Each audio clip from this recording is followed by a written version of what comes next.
I was perplexed with the December pivot, if that's what you're referring to. It seemed to me the Fed was in a perfect position. Inflation was coming down, financial conditions were tightening, and to some extent, I feel like they fumbled on the 5-yard line with the game on the line. Could lead to inflation coming down the way they needed to come down.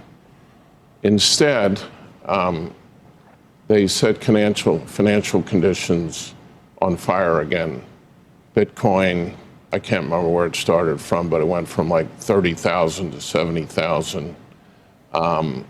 Equities, obviously, credit, interest rates. If I was a professor, I'd give them an F. Basically, they misdiagnosed COVID and thought we were going into a depression. The Fed eventually pivoted, better late than never. Treasury is still acting like we're in a depression. Coming up today, stocks edge higher, bond yields lower, cash carry on inflation, the latest from Stanley Druckenmiller, Disney earnings, and the SEC may block Ethereum ETFs.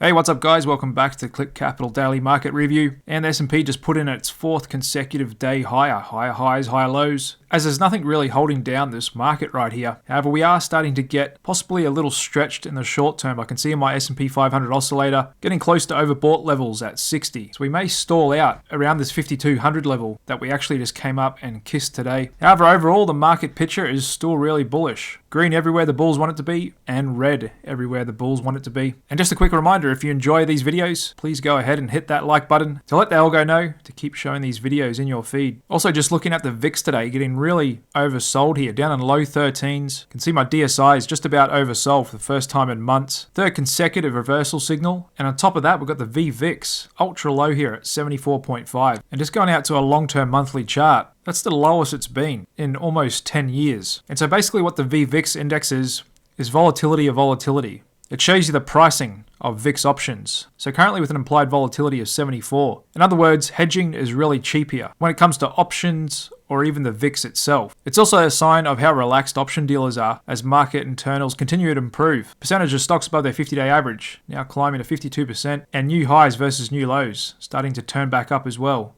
164 to 11 on the NYSE and 100 to 27 on the NASDAQ. And that's thanks to the Fed and Treasury last week being successful in getting bond yields down. Wasn't too long ago, the 10-year was pushing up at 473. Here we are at 446, helping to put in a bit of a floor in the bond market. Now I've got the TLT back above the 50-day VWAP and high-yield bonds trading even better as well. However, we're not completely out of the woods just yet, especially on the back of the weak April we just had. The S&P 500 closed down over 4%.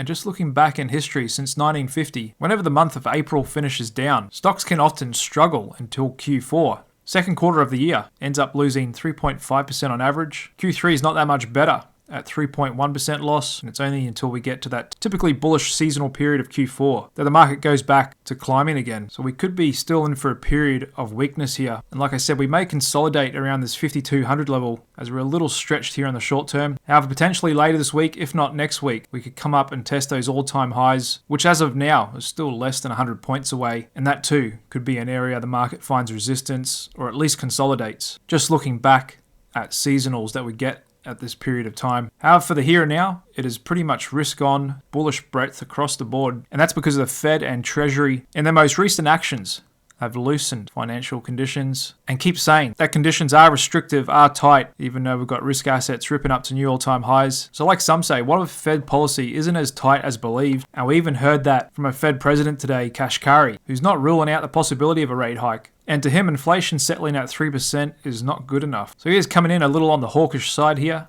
which he's been known to do, and ended up saying the most likely scenario would be the Fed stay put for an extended period of time. In other words, he doesn't see a rate cut around the corner like the market and J. Powell does. And as we all know and feel from our own personal spending, the reported inflation numbers of 3% are hard to reconcile with reality. And that lines up with how the government previously used to measure inflation by taking into account personal interest repayments, more housing data, and on that measure, according to former Treasury Secretary Larry Summers, inflation actually reached 18% in 2022, whereas the current day measures only showing it getting up to 9%. And to put it eloquently, inflation is not an objective number, but a judgment call. And that's because there's a group of humans deciding what goods and services should be included in the basket used to measure inflation, and how should they be weighted against each other, and other different economic behaviours by people in different economic groups. But basically now, consumer prices no longer include the price of money. That's your interest repayments, mortgage rates, personal loans and the like. That was stripped out in 1983. However, if you look at CPI using those pre-1983 housing methods and personal interest payments, the year-over-year climate inflation actually surpassed that we saw back in the 70s when inflation was really high, and still hasn't come down that much, with some measures still showing inflation running over 5-6%, which I think a lot of us would agree when we look at how much more we're spending on food and other necessities. But there's strong political willpower to cut rates either way, and however they need to fudge the inflation numbers or get Jay Powell to come out with clever wording and justify his actions. The fact is the US government just can't afford these rates to stay even where they're at for too much longer, as they're already paying $2 million in interest per minute, and they're on track to spend more than $1 trillion to service their debt this year. That's approaching about a quarter of what they make in tax receipts and revenue. And so we got to hear from Stanley Druckenmiller today, one of the greatest hedge fund investors of all time, and for decades, averaged more than 30% return per year, making him one of the most successful investors. And he said the Fed fumbled on the 5-yard line with the game on the line. And him too, not afraid to speak his mind and call people out. Said the administration misdiagnosed COVID and thought we were going into a depression, and the Fed did as well. And even said them together with the Treasury are still acting like we're in a depression, and saying that Powell's dovish pivot in October last year set financial conditions on fire again, and there's just a crazy amount of stimulus, government spending and deficits, considering the economy and markets are in pretty good shape overall. Also said he trimmed his NVDA bet after making huge gains. He was one of the first on board the AI train, and early last year did really well with that trade. Now he thinks the whole AI trade is a little bit overhyped, but it will still be a long-term play. And so in an economic environment with persistent high inflation and the potential for low economic growth around the corner, scenario otherwise known as stagflation, some areas of the market that can do well in that scenario, like I've already showed you guys, is commodities, land stocks, but also infrastructure stocks. Companies that own capital-intensive assets are quite defensive. A lot of them have inflation components built into their contracts, so if inflation goes up, so does their pricing. And operating things like toll roads, cellular towers, solar and wind power, and electricity grids. Like I said, even through a recession, people still got to keep the lights on. And here's a look at some infrastructure stocks that could continue to hold up well in a high inflation environment, like American Tower, and my favorite, NextEra Energy, which is a stock I've been bullish on ever since I mentioned it to you guys after it had a big fall in October last year, getting down into the low 50s. And just like the rest of the utility sector, the price action's been quite strong lately,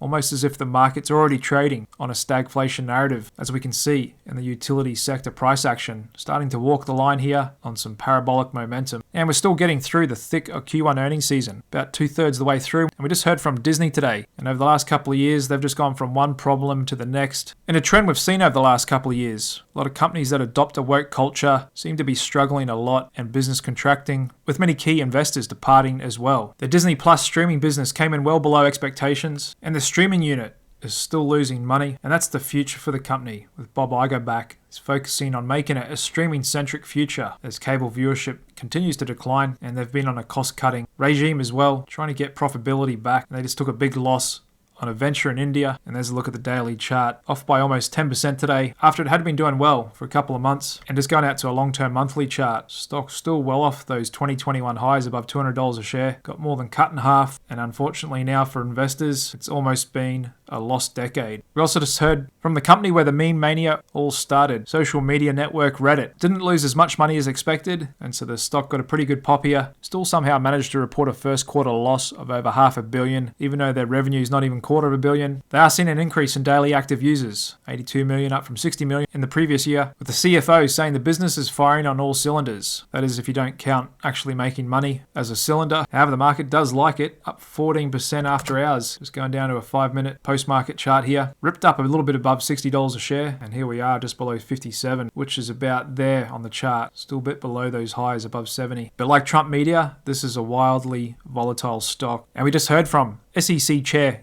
Gary Gensler today on Trump Media, who didn't offer any specific comment, said he's not going to speak on any one company, and this is on the back of the SEC last week charging Trump Media's auditing firm for failing to comply with standards and audits and reviews. We've also got crude oil continuing to trade a little heavy here, even as Israeli forces are making moves onto the southern side of the Gaza Strip and Rafah, seizing the border crossing there, overwhelming that as the second largest oil producer in the world, Russia, signaling potential rise in output on production. And there's a look at the top 10 largest crude oil producers in the world. Last year, the world averaged 81 million barrels per day. The US well out in the lead, almost 13 million barrels per day. Russia at 10, the Saudis just below 10, then it drops quite a bit. Canada 4.6, then onto Iraq, China, Iran, Brazil, United Arab Emirates, then Kuwait, with the top 3 countries actually accounting for 40% of global crude oil production. And so we've got crypto being dragged through the mud again. SEC going after anyone who's not a top Wall Street bank in the space. We've seen that with Coinbase and a whole bunch of other smaller exchanges. The previous crypto leaders have all been cut down. Now they're coming after retail investor favorite Robinhood. And so regulators are still trying to work out whether cryptocurrency is a security in which it'll be subject to security regulations and laws, or is it a currency, or is it like Coinbase lawyers argued, similar to Beanie Babies and just little collectible things. And it's just really strange since they gave the green light to Bitcoin ETFs. However, now it looks like they're going to give the red light to Ethereum with the same companies. Wanted to offer Ethereum ETFs. SEC was supposed to get a decision this week from them. They actually extended the deadline to July 5th to approve or disapprove the spot Ether ETF, with some saying they're going to classify Ethereum as a security and they may not approve it, because then where does it stop? After Ethereum, we may get applications for Solana and others. Who knows, maybe Dogecoin, Geo Bowden, Dog with Hat. Where does it stop? Wall Street may be just happy having Bitcoin and want to block everything else. And so the SEC may be on board with that as well. There's a look at Bitcoin, still looking a bit heavy here as well, along with Ethereum, and which one could say it's in a bit of a downtrend already. So my previous spread trade of long the grayscale Ethereum trust, short the underline, is now a no-go, and the market's offering a pretty generous price to get out on it. Not saying it can't still go through,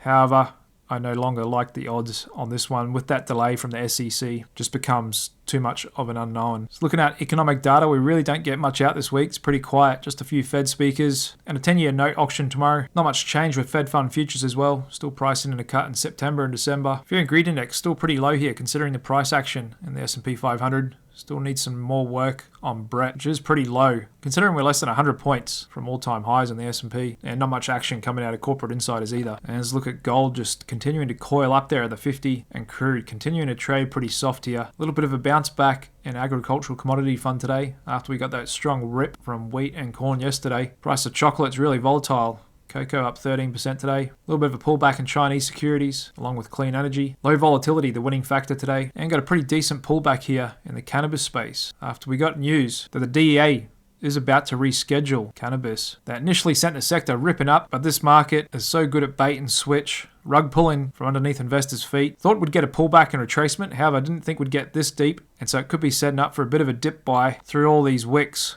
where buyers have showed up before, and that could make for a good risk reward potentially around that 855, 860 if we get down there tomorrow or the next day. There's a look at Apple, surprisingly doing well after we got news of Buffett unloading big time, but that big buyback $110 billion is likely counteracting that. Buffett's offloading, the company's buying those shares back, helping to stabilize the stock price. A little bit of a pullback in NVIDIA. Alphabet, Google still the strongest of the bunch, and Meta continues to climb back to its 50-day VWAP. There's Palantir after yesterday's earnings. Big reversal from the regular session, actually finished down more than 15% today. That too could be setting up for a dip buy around the $20 level, as it was good earnings. Better than expected numbers and guidance. And we just got earnings from one of my favorites, A-Mark Precious Metals. Unfortunately coming in a bit weaker than expected on a pretty sizable miss there. 21 cents versus the estimate of 77 cents.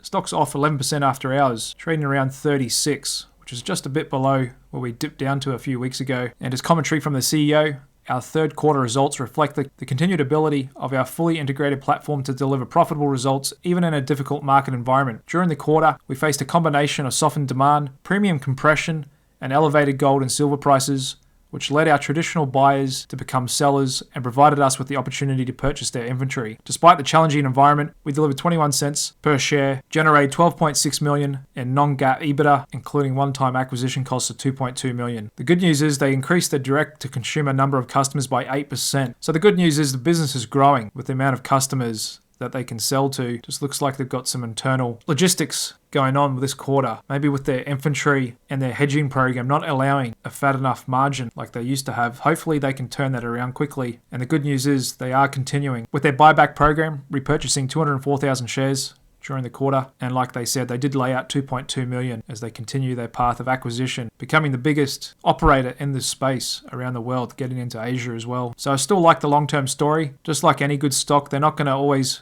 hit it out of the park every quarter. It's not always linear growth. Sometimes it's 2 steps forward, 1 step back, and this quarter is definitely a little bit of a step back. But if we are going into a commodity secular bull market, which I still believe we are, then this stock should still be one of the main beneficiaries from that increased volume and overall consumers just wanting to buy coins, bars, collectibles, and rounds in the space. So let's see if we can defend that previous gap up around $34 a share, currently trading around 36 here. Doing a lot different from Tesla is General Motors, still doing really well, holding on to its uptrend here after its recently good quarter coming in well above expectations. And there's a look at Tesla, given back that gap after the positive news from the Chinese market. I'd say we're in for a period of consolidation here on the back of their recently weak earnings as well. There's a look at Intel, seems to completely fallen out of bed, bit of a teardrop pattern here. And AMD doing that much better either, still on a bit of a downtrend. All right guys, there we have it for today. Little low range gap up day in the S&P, spinning doji. If we were to gap down tomorrow, that could potentially create a little bit of an island reversal. We are a little bit stretched here, so maybe we stall out around this 5200 level before potentially coming up and testing all-time highs. Otherwise, if you're into hedging, now's not a bad time to add a little hedges here with the price of volatility and options down near record lows when looking at the VVIX index. So the market is starting to get a little bit complacent here, and we'll see for how much longer that can hold. Thanks very much for tuning in to the Click Capital Daily Market Review and hitting that love or like button, and I hope to see you again tomorrow night. Cheers.